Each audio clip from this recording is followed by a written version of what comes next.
Tai labai svarbu nepamesti paties vaiko tėvystėje ir galiausiai to džiaugsmo vaikais.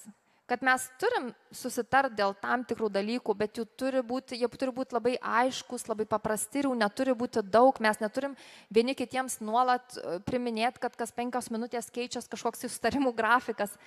Tai turi būti solidu, bet paprasta, kad tame mes turėtumėm laiko gyventi su vaikais, matyti vieni kitus. Galiausiai mes džiaugiamės santykių su vaikais, santykių su mūsų partneriais. Tai nėra žmonės, pas kuriuos mes ateinam, kad kažkokias programas kartu įvykdytumėm. Iš esmės ką mes turim tuos vaikus ir tuos vyrus ir tas žmonas, kad turėtumėm ką mylėti. Taip gyventi daug lengviau, negu sakyti, aš turiu vaikus ir vaikai, bet nežinau, turi mane padaryti laimingą, arba aš su vaikais jaučiuosi mylima.